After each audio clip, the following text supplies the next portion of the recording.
नमस्कार दर्शकों, news today के इस बुलेटिन में आपका स्वागत है, जहां हम चर्चा और विश्लेषण करते हैं आज की महत्वपूर्ण खबरों का। आज की मुख्य सुर्खियां इस प्रकार हैं। केंद्रीय स्वास्थ्य मंत्रालय ने स्वास्थ्य देखभाल कर्मियों के खिलाफ हिंसा पर 6 घंटे के भीतर एफआईआर दर्ज करने का आदेश जारी किया। विदेशी मुद्रा प्रबंधन गैर ऋण लिखत चौथा संशोधन नियम 2024 अधिसूचित किए गए। उपग्रह आधारित कृषि निर्णय सहायता प्रणाली का शुभारंभ किया गया। ग्रीन टग ट्रांजिशन प्रोग्राम यानी GTTP के लिए मानक परिचालन प्रक्रिया SOP लॉन्च की गई। भारत से यूरोप को ईंधन का निर्यात अब स्वेज नहर रूट के बजाय केप ऑफ गुड होप से किया जा रहा है। भारतीय खगोल भौतिकी संस्थान यानी IIA की नई स्टडी से अंतरिक्ष मौसम के पूर्वानुमान में मदद मिल सकती है। चलिए बुलेटिन की शुरुआत करते हैं और रुख करते हैं आज की पहली मुख्य खबर की ओर। केंद्रीय स्वास्थ्य मंत्रालय ने स्वास्थ्य देखभाल कर्मियों के खिलाफ हिंसा पर 6 घंटे के भीतर FIR दर्ज करने का आदेश जारी किया।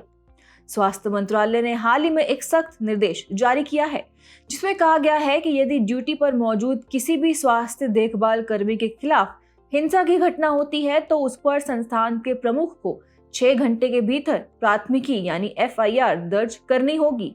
यह आदेश डॉक्टरों और अन्य स्वास्थ्य कर्मियों के खिलाफ बढ़ती हिंसा की घटनाओं को ध्यान में रखते हुए जारी किया गया है। जानकारी के मुताबिक डॉक्टर और अन्य स्वास्थ्य कर्मी ज्यादातर मरीज या उसके रिश्तेदारों द्वारा की गई हिंसा का शिकार होते हैं।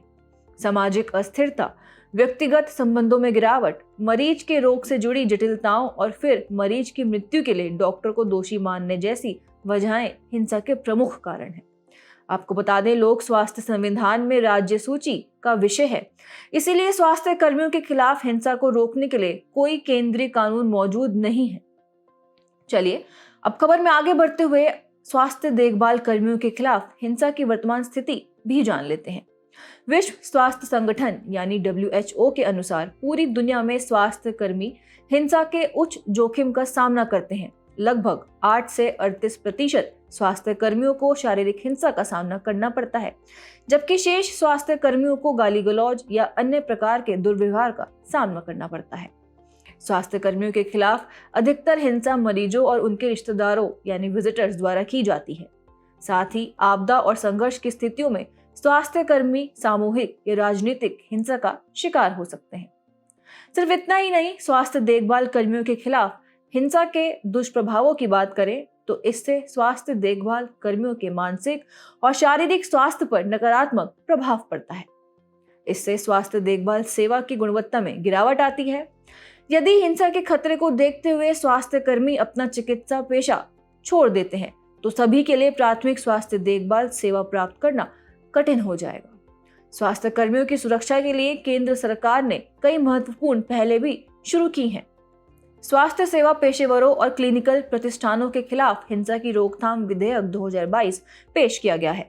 महामारी रोग संशोधन अधिनियम 2020, इसके तहत महामारी के दौरान स्वास्थ्य देखभाल कर्मियों के खिलाफ हिंसा की कार्रवाइयों को संज्ञेय और गैर जमानती अपराध माना जाता है। इसके साथ ही कुछ राज्यों ने अपने कानून भी बनाए हैं। केरल ने हाल ही में स्वास्थ्य देखभाल सेवा व्यक्ति और स्वास्थ्य देखभाल सेवा संस्थान यानी हिंसा एवं संपत्ति को नुकसान की रोकथाम संशोधन अधिनियम 2023 को लागू किया है। वैश्विक स्तर पर भी विश्व स्वास्थ्य संगठन और अंतर्राष्ट्रीय श्रम संगठन ने स्वास्थ्य देखभाल क्षेत्र में कार्यस्थल पर हिंसा से निपटने के लिए फ्रेमवर्क दिशा निर्देश तैयार किए हैं, जिससे यह सुनिश्चित हो सके कि स्वास्थ्य कर्मियों को सुरक्षित कार्यस्थल मिले। इससे ये समझा जा सकता है कि स्वास्थ्य कर्मियों की सुरक्षा सुनिश्चित करना हमारी प्राथमिकता होनी चाहिए। ऐसे कदम न केवल उनके हौसले को बढ़ाते हैं बल्कि बेहतर स्वास्थ्य सेवाओं के लिए भी महत्वपूर्ण है। बढ़ते हैं अगली खबर की ओर। विदेशी मुद्रा प्रबंधन गैर ऋण लिखत चौथा संशोधन नियम 2024 अधिसूचित किए गए। इन नियमों को अधिसूचित करने की घोषणा केंद्रीय बजट 2024-25 में की गई थी। इनका उद्देश्य प्रत्यक्ष विदेशी निवेश यानी FDI और विदेशी निवेश के लिए नियमों एवं विनियमों को सरल बनाना है। ये नियम केंद्रीय वित्त मंत्रालय ने विदेशी मुद्रा प्रबंधन अधिनियम 1999 के तहत अधिसूचित किए हैं। संशोधित नियमों के मुख्य प्रावधानों पर एक नजर डालते हैं। पहला है सीमा पार शेयर स्वैप्स। इन नियमों का लक्ष्य सीमा पार शेयर स्वैप को सरल बनाना है। साथ ही विदेशी कंपनी इक्विटी लिखतों के बदले में भारतीय कंपनी इक्विटी लिखतों को जारी करने या स्थानांतरित करने का प्रावधान किया गया है। इसका उद्देश्य विलय, अधिग्रहण और अन्य रणनीतिक पहलों के माध्यम से भारतीय कंपनियों के वैश्विक विस्तार को सुविधाजनक बनाना है। इससे भारतीय कंपनियों को नए बाजारों तक पहुंच बनाने और दुनिया भर में अपनी उपस्थिति बढ़ाने में मदद मिलेगी। अगला मुख्य प्रावधान है व्हाइट लेबल एटीएम्स में एफडीआई। इन नियमों के जरिए व्हाइट लेबल एटीएम्स में स्वचालित मार्ग के तहत 100% एफडीआई की अनुमति देने का प्रावधान किया गया है। इस कदम का उद्देश्य देश भर में वित्तीय समावेशन को बढ़ावा देना है। व्हाइट लेबल एटीएम्स वास्तव में किसी गैर बैंकिंग संस्थान द्वारा स्थापित, उसके स्वामित्व के अधीन और उसके द्वारा संचालित एटीएम्स होते हैं। स्टार्टअप कंपनी की परिभाषा को उद्योग संवर्धन और आंतरिक व्यापार विभाग DPIIT द्वारा जारी 2019 की अधिसूचना के साथ सुसंगत बनाया गया है। DPIIT की 2019 की अधिसूचना के अनुसार किसी एंटिटी को स्टार्टअप माना जाएगा यदि वह कुछ शर्तों को पूरा करती है। इन शर्तों पर एक नजर डालते हैं। निगमन या पंजीकरण की तारीख से 10 वर्ष की अवधि तक यदि इसे कंपनी अधिनियम 2013 के तहत एक प्राइवेट लिमिटेड कंपनी के रूप में माना गया है या साझेदारी अधिनियम 1932 के तहत एक साझेदारी फर्म या एक समिति देयता भागीदारी के रूप में पंजीकृत किया गया है। निगमन या पंजीकरण के बाद से एंटिटी ने किसी भी वित्त वर्ष में 100 करोड़ रुपए से अधिक का टर्नओवर नहीं किया है। तो अब बढ़ते हैं आज की अगली मुख्य खबर की तरफ। उपग्रह आधारित कृषि निर्णय सहायता प्रणाली का शुभारंभ किया गया। केंद्रीय कृषि राज्य मंत्री ने हाल ही में भूस्थानिक प्लेटफॉर्म कृषि निर्णय सहायता प्रणाली यानी कृषि DSS का शुभारंभ किया है। यह अत्याधुनिक प्रणाली हमारे किसानों को फसल की स्थिति, मौसम के पैटर्न, जल संसाधनों और मृदा स्वास्थ्य पर रियल टाइम जानकारी प्रदान करेगी। यह पहल केंद्रीय कृषि एवं किसान कल्याण मंत्रालय और अंतरिक्ष विभाग के सहयोग से की गई है। इसमें RISAT-1A और अंतरिक्ष विभाग के भू पर्यवेक्षण डेटा और अभिलेखीय प्रणाली यानी वेदास के विजुअलाइजेशन का उपयोग किया गया है। यह तकनीक किसानों को उनके खेतों से जुड़ी समस्याओं को पहचानने और सही समय पर उसका समाधान पाने में मदद करेगी। अब बात करते हैं कृषि क्षेत्र में अंतरिक्ष प्रौद्योगिकी के उपयोग की। सबसे पहले रिमोट सेंसिंग और इमेजरी का इस्तेमाल कीटों और बीमारियों का जल्दी पता लगाने, भू उपयोग मानचित्रण आदि के लिए किया जाता है। इससे उपज की हानि में कमी आती है, साथ ही कृषि के लिए उपयुक्त भूमि की पहचान और भू उपयोग को बेहतर करने में मदद मिलती है।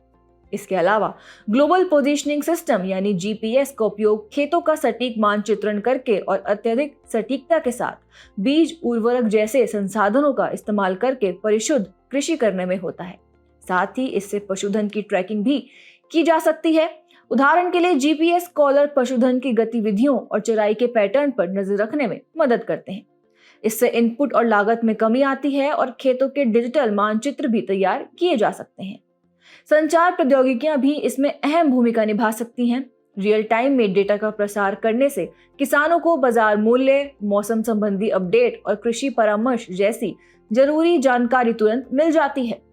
मौसम पूर्वानुमान और जलवायु मॉडलिंग की बात करें तो अग्रिम चेतावनी प्रणाली और जलवायु परिवर्तन के प्रभाव की निगरानी से चरम मौसमी घटनाओं और आपदाओं के प्रभाव को कम किया जा सकता है। आइए अब समझते हैं कि कृषि क्षेत्र में शुरू की गई कुछ प्रौद्योगिकी आधारित पहलें कौन कौन सी हैं। इनमें से पहला है अंतरिक्ष कृषि मौसम विज्ञान और भूमि आधारित अवलोकन यानी FASAL परियोजना, जिसका उपयोग करके कृषि उत्पादन का पूर्वानुमान लगाया जा सकता है। इसके अलावा भू सूचना विज्ञान का उपयोग करके बागवानी मूल्यांकन और प्रबंधन परियोजना पर समन्वित कार्यक्रम यानी CHAMAN चमन शुरू किया गया है। उपज संबंधी अनुमान में सुधार के लिए किसान यानी crop insurance using space technology and geo informatics पहल शुरू की गई है। इस पहल का नाम अंतरिक्ष प्रौद्योगिकी और भू सूचना का उपयोग करके फसल बीमा यानी किसान है। इस प्रकार ये कहा जा सकता है कि तकनीकी का प्रयोग न केवल किसानों को आधुनिक कृषि के लिए सक्षम बना रहा है, बल्कि उनके श्रम और लागत में भी कमी लाने में सहायक है। बढ़ते हैं अगली खबर की ओर। Green tech transition programme GTTP के लिए मानक परिचालन प्रक्रिया SOP लॉन्च की गई। केंद्रीय पत्तन, पोत परिवहन और जलमार्ग मंत्री ने ग्रीन टेक ट्रांजिशन प्रोग्राम यानी GTTP के लिए SOP का आधिकारिक तौर पर शुभारंभ किया। यह ऐतिहासिक पहल कन्वेंशनल फ्यूल्स आधारित हार्बर टग से हरित, अधिक टिकाऊ विकल्पों की ओर परिवर्तन को बढ़ावा देगी। इस तरह यह पहल पर्यावरणीय स्थिरता और अपने समुद्री क्षेत्र की उन्नति के लिए भारत की प्रतिबद्धता में एक बड़ा कदम सिद्ध होगी। टग एक स्पेशल कैटेगरी की नाव होती है जो बड़े जहाजों को बंदरगाह में एंट्री करने या डिपार्चर में मदद करती है। आइए अब खबर की बेहतर समझ के लिए green tech transition programme GTTP से जुड़ी महत्वपूर्ण बातों पर एक नजर डालते हैं। GTTP की घोषणा 2023 में की गई थी। ये पंचकर्म संकल्प के तहत एक प्रमुख पहल है।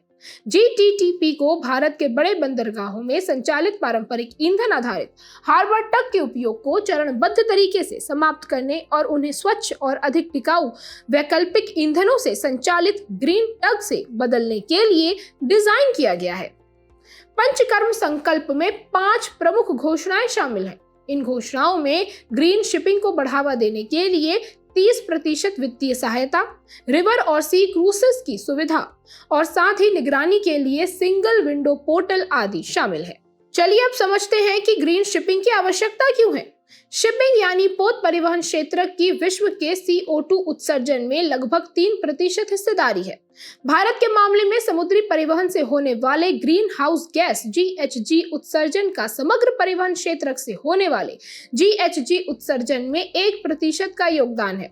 हालांकि इसमें सैन्य अभियानों को शामिल नहीं किया गया है।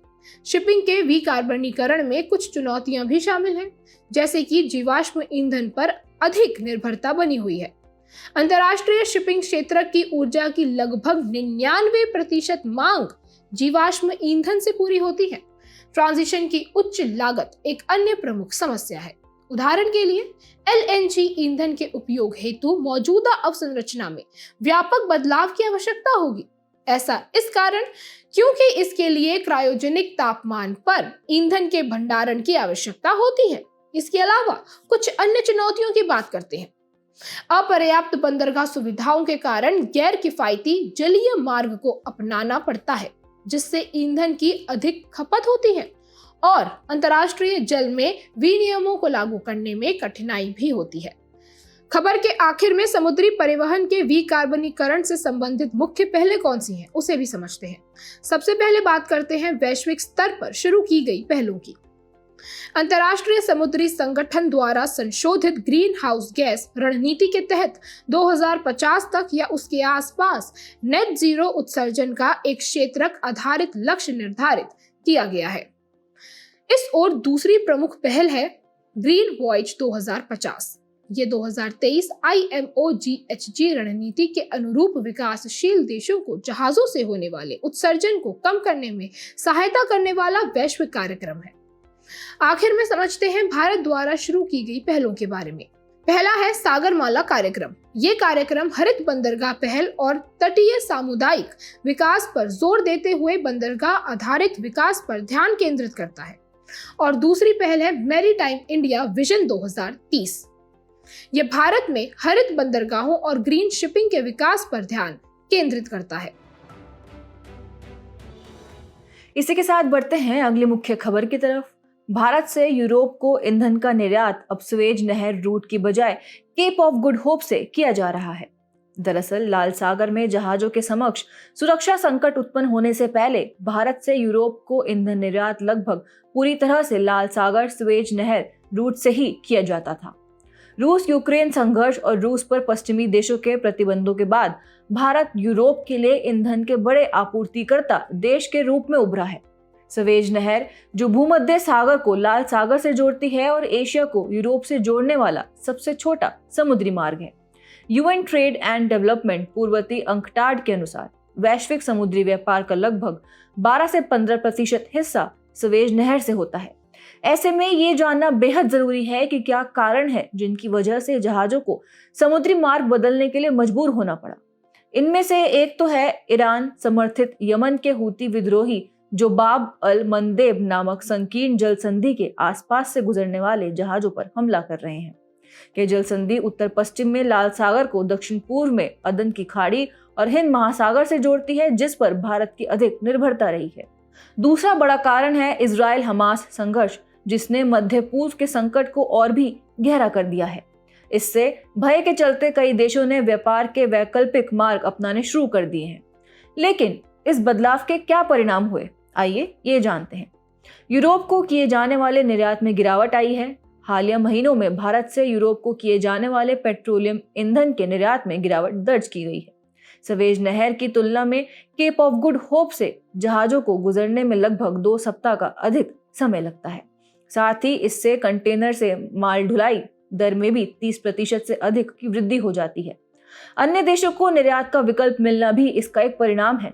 भारत का समग्र ईंधन निर्यात एशियाई बाजारों और ऑस्ट्रेलिया में ईंधन की बढ़ती मांग के कारण स्थिर बना हुआ है। इसके चलते भारत यूरोप को ईंधन की आपूर्ति में हुई गिरावट की भरपाई करने में सफल रहा है। बढ़ते हैं आखिरी खबर की ओर। भारतीय खगोल भौतिकी संस्थान IIA की नई स्टडी से अंतरिक्ष मौसम के पूर्वानुमान में मदद मिल सकती है। IIA के वैज्ञानिकों ने तमिलनाडु स्थित कोडाईकनाल सोलर ऑब्जर्वेटरी से सोलर क्रोमोफेरिक की ली गई तस्वीरों की स्टडी की है।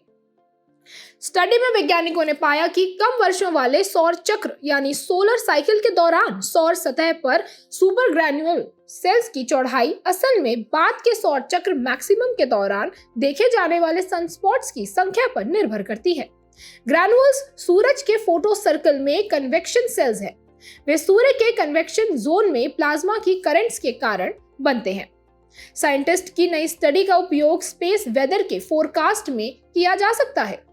खबर की शुरुआत में चलिए सबसे पहले अंतरिक्ष मौसम यानी स्पेस वेदर के बारे में बात करते हैं। अंतरिक्ष मौसम असल में सूर्य और पृथ्वी के बीच स्पेस एनवायरनमेंट में अंतर है। नासा के अनुसार सूर्य की सतह पर होने वाली गतिविधियां एक प्रकार का मौसम बनाती हैं, जिसे अंतरिक्ष मौसम कहा जाता है।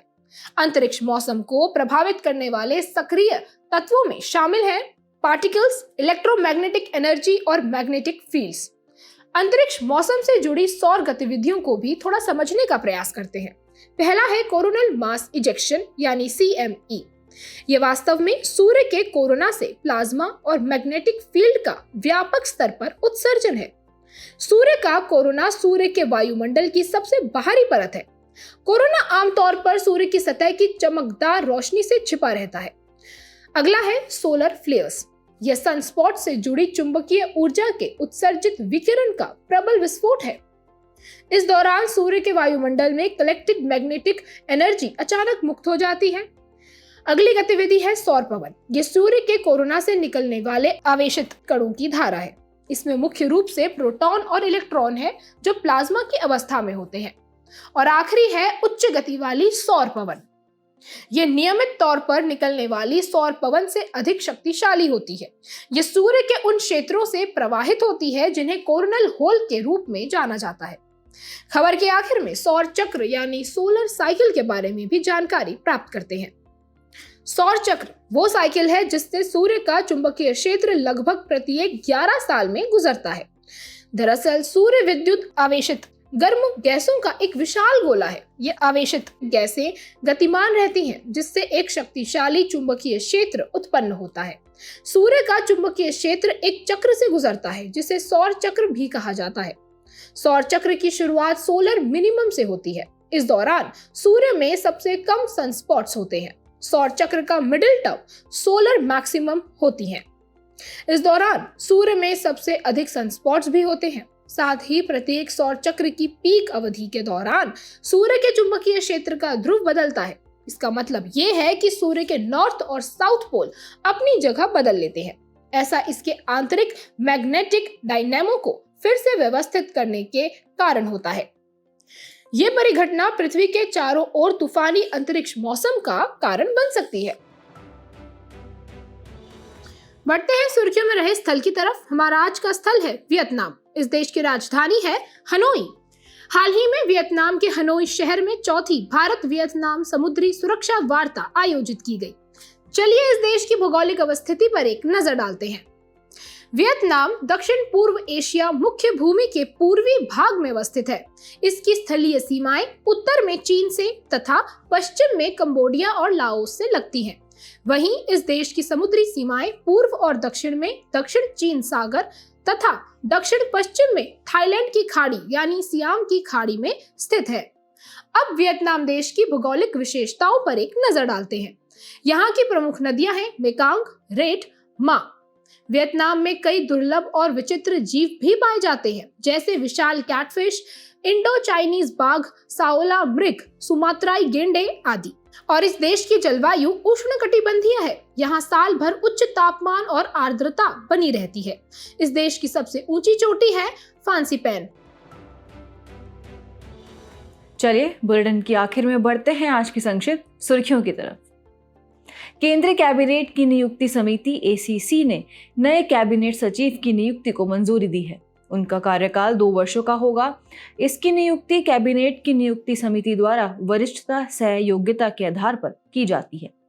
आरबीआई ने गैर बैंकिंग वित्तीय कंपनी पीयर टू पीयर यानी NBFC P2P ऋण देने वाले प्लेटफॉर्म के लिए मानदंडों को सख्त करने हेतु एक मास्टर सर्कुलर जारी किया है।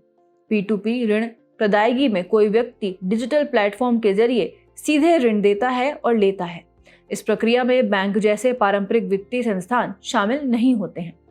हाल ही में अग्नि मिसाइल के जनक और पद्म भूषण से सम्मानित श्री RN अग्रवाल का निधन हो गया है। उन्होंने अग्नि मिसाइल कार्यक्रम के निदेशक के रूप में कार्य किया था। साथ ही उन्होंने हैदराबाद स्थित एडवांस सिस्टम लेबोरेटरी के निदेशक के रूप में भी अपनी सेवाएं दी थीं। विश्व के सबसे बड़े बहुराष्ट्रीय समुद्री अभ्यास रिमपैक RIMPAC 2024 में भाग लेने के बाद भारत का INS शिवालिक पोत संयुक्त राज्य अमेरिकी क्षेत्र गुआम पहुंचा। गुआम मारियाना द्वीप श्रृंखला में सबसे बड़ा और सबसे दक्षिणी द्वीप है। मारियाना द्वीप श्रृंखला उत्तरी प्रशांत महासागर में स्थित है। पूर्वोत्तर हस्तशिल्प और हथकरघा विकास निगम ने अपने एरी सिल्क के लिए ओइकोटेक्स प्रमाणन सफलतापूर्वक प्राप्त किया। ओइकोटेक्स वास्तव में एक प्रमाणीकरण मानक है। यह सुनिश्चित करता है कि वस्त्रों का हानिकारक पदार्थों के मामले में परीक्षण किया गया है और उन्हें पर्यावरण के अनुकूल परिस्थितियों में निर्मित किया जाता है। भारतीय चिकित्सा अनुसंधान परिषद ICMR द्वारा भारत की उच्च जोखिम वाली आबादी के बीच एमपॉक्स के संपर्क का निर्धारण करने के लिए पिछले साल से सेरो सर्वेक्षण का आयोजन किया जा रहा है। विश्व के सबसे पुराने कैलेंडर की खोज तुर्की के एक प्राचीन स्थल गोबेकली टेपे में की गई है। इसे लगभग 13,000 साल पुराना बताया जा रहा है।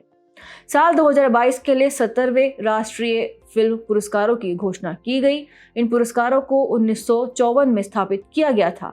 आरंभ में इन्हें राज्य पुरस्कार कहा जाता था। शुरुआती वर्षों में पुरस्कार के रूप में 2 राष्ट्रपति स्वर्ण पदक, 2 उत्कृष्ट प्रमाण पत्र और क्षेत्रीय फिल्मों के लिए 12 रजत पदक प्रदान किए जाते थे।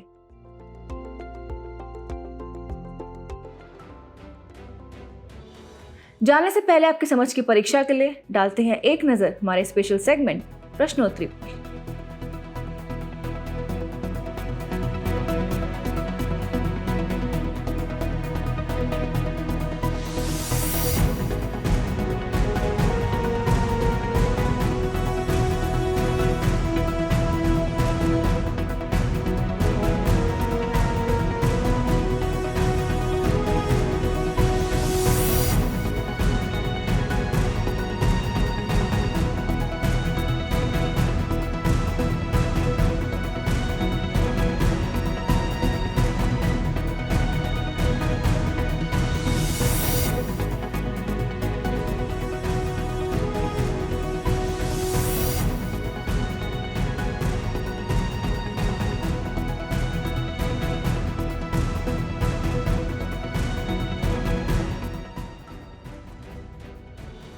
हमसे जुड़ने के लिए आपका धन्यवाद। उम्मीद है न्यूज़ टुडे का यह बुलेटिन आपको पसंद आया होगा। न्यूज़ टुडे की PDF को डाउनलोड करने के लिए और आज के क्विज के उत्तर के लिए डिस्क्रिप्शन में दिए गए लिंक्स पर क्लिक कीजिए।